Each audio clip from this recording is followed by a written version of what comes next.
Martin's Saturday Morning, sponsored by Robinson's Fruit Cordial.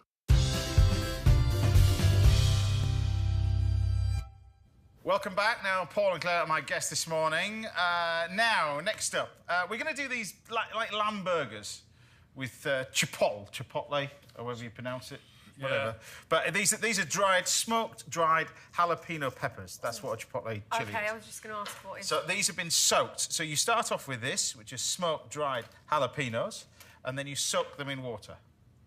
It is a beautiful thing. It is lovely, isn't it, really? And we're going to do these lamb burgers. Now I'm going to start off with the lamb mince for this. So we've got really good quality lamb mince, like you would always have in burgers, good quality lamb mince, not too much fat, because the fat then drains it all out. But you do need an element of fat, otherwise they're too lean. And that's one of the reasons why lamb makes good burgers, because they do inherently have fat in it. Exactly. Now, we've got two different spices here. Ground cumin, ground coriander. They're going to go in as well. Am I doing something, or...? You are. You're going to prepare the onions, hopefully not burn them. I have never burnt a thing in my life. Thinly sliced onions, they're going to go into the milk, into the flat, and then deep fried. Oh, like crispy fried onions? Crispy, lots and lots of crispy fried onions. Oh, yeah. Favourite thing. Even more crispy fried onions. Just do loads. Yeah. See, I have been reading You're happy now, eh? I'm really happy. I have been reading the brief about your crispy onions, you see, I know. I could eat a whole bowl of them on their own. Yeah. Well, do more, then. It's just not good for your tummy, but... Do more. Anyway, so we've got in here a little bit of coriander and a touch of mint. And I'm going to save a little bit for later, but I'm going to just chop all this lot up and put it in here, of course. But I suppose you don't get time to cook nowadays, do you really, with everything else that you're doing? It depends, and I kind of... It's more me than anything. So I get home and I probably do have time to cook, but I just feel like a bit lazy. Because, I mean, you've been so busy, although, you know, Step finished and then it rejoined, but you have been busy doing all manner of different sort of TV sort of bits and pieces. Yeah. Interesting enough, stage, West End, that kind of stuff. I've never done anything like that. But you would suit it, don't you think? I don't know. Loads of people have said that to me recently, and I don't... I think when I had the kids, I just thought I wanted to be at home more, and that's quite, you know, going in and out of London every single day of the week, and for quite long periods of time. I just kind of thought, you know, I don't know, maybe one day, but just not now, I suppose. Really? Because that operatic side of it, you know, I suppose... And when I was a kid, all I really wanted to do was musical theatre. That was my... I think the first musical I went to see was Les Mis when I was 15. And I sat and I cried the whole way through it and fell in love with it and thought, this is it, this is what I want to do forever. And then, I don't know, I didn't want to go to stage school, and I auditioned for a band probably a week after I left school, and that's been me since. So would we ever see Steps coming back together then? Again? Yep, we are... Still talking, not like other bands that have just suddenly fallen out. No. We're really good at the moment. Yeah. We had such a ball last year, and all through the summer we've been doing gigs. So I think we're going to start recording a new album next year. Fantastic. Is it hard to stay mates when you're in a band and you're touring, you got late nights and... No, because I feel like the older that we've got, all the small stuff kind of falls away. Oh, that's lovely, and we go on tour and we have a real laugh, and it's just... this summer especially, it's kind of every weekend we did gigs, and we had such a laugh. It was really good fun, and I think to be able to go to work 20-odd years down the line and be having more fun than we ever used to. But I mean, because you went through so much, but in such a relatively short space of time. What was it, 4 years? Yeah. I thought it was a lot longer. No, it seems like it was, but we got together in '97 and we broke up in 2001, so... But we did a lot in that short space of time, and that was kind of... We burnt ourselves out a little bit, I guess. Is that the reason for the split? I mean, what was it? It was so intense, was it? I think so, and when you're so young, I mean, I was 19 when I auditioned for Steps, and I think, even though I'd been in a band for however long before, it just, I don't know, you live in such a small bubble for such a kind of condensed amount of time that I just don't think you can't relate to the outside world when you're in it. So it's very weird, and it's hard to explain unless you've experienced it. And it's also, I guess, you have no real say in what you're doing, because it's a management that goes, you're doing this. Yeah, it's like you're recording this, you're doing that, and you're here, there and everywhere, and we didn't really have a say. And we worked 7 days a week, 52 weeks a year, you know, we didn't really ever have any time off, so we you're just tired all the time and you can't It's really interesting enjoy when it you anyway. ask people about it, it's something that you always wanted to do. And when Yeah. you get that fame and it goes how everybody wishes it be, Yeah. you kind of don't really... I think fame and success is two very different things. I think being successful at your job can be one thing, but being famous is something very, very different. And that's... All I ever wanted to do was sing, and I don't think you really take in... I never wanted to be famous, I just wanted to sing, and I don't... When you get to be famous, it's not what you expect at all. It's not just about selling records and being successful. It's a whole different level. What is it with you? Because, I mean, as chefs, I mean, I remember training as a young kid, and then literally you go into the TV land. It's very, very surreal, isn't it?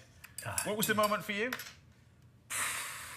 Because mine was when I brought out my first book and my mother went in the supermarket and she took mine off, I think it was 26 in the charts, and she moved it to #1 and put all mine in the top 5. Everybody's done that. Help. I never had any help. It's a very surreal thing, I think, for especially as chefs, we never really expected it. It sort of came on very quickly. And I think it goes to most people's head a little bit at the start. Yeah. And then you just go, you know what? This is nonsense. It's absolute nonsense. It is. I'd rather be hanging out with my mates and doing normal things, you know? I don't think anybody, but certainly not when we started intending to be famous. Well, Yeah. I think it's very different now. People just kind of want to be famous. The phenomenon of reality TV. But it's kind of weird, because you have done quite a bit of reality TV. I did Big Brother, yeah. I did Celebrity Big Brother. What was that like? Because, I mean, that kind of gets... You're in there, you never know what people are going to think of you on the outside. It's quite a dangerous thing to do, I think, that sort of show. Yeah, it could it work is. and it could go the other way. Exactly. But for me, thankfully, it wasn't one thing or the other. I seemed to go through without people hating me or loving me more than they did before. So it was kind of... I came out of it OK. But, yeah, it is dangerous and it is a risk. But I don't think you think about that until you come out. Right, let's get these in. Try it. Look. Get them in. Get them straight in. Straight in. So, anyway, you're frying these off. So what temp would you normally have this for you? The onions for me, I'd normally do them 170 because you don't want them to go too quick. See? Just get them on. I don't want to burn anything else, you know. Right. My reputation's at stake here. Right. Get them on. So they're I'm going all prepared to burn a noodle cake for a laugh. Yeah, all right. You know. Right, so we got our toasted little brioche. I'm going to serve these nice little brioche. I've made together a little... This is the way we use the little chipotle chilies. I've got some creme fraiche, lime, chipotle, which has been soaked, and I've just got some lime juice and lime zest in there, so we'll get rid of that one. This is amazing. You can do this with beef and all that kind of stuff ready, but this also works with chicken. I've got some nice little bit of watercress, which I love. Yeah. Pepperiness, a little watercress. We'll just take a little bit of this, touch of dressing over the top.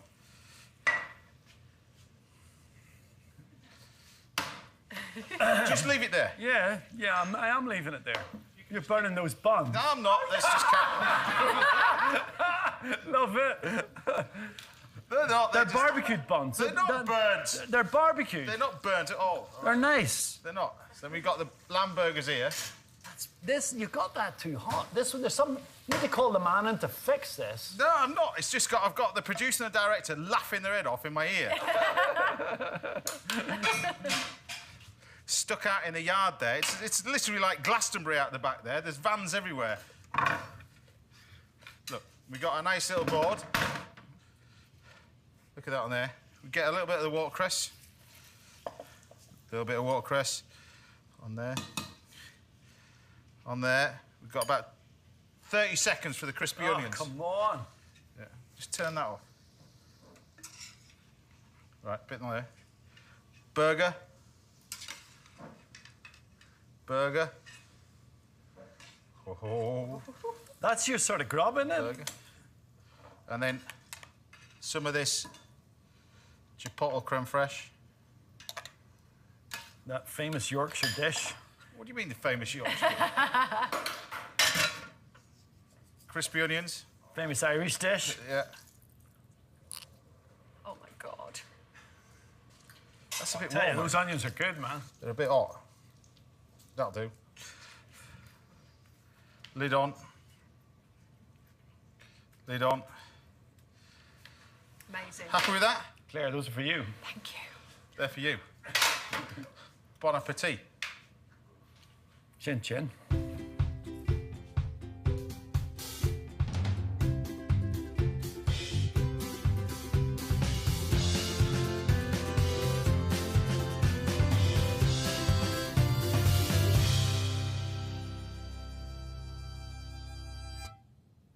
Right. One each?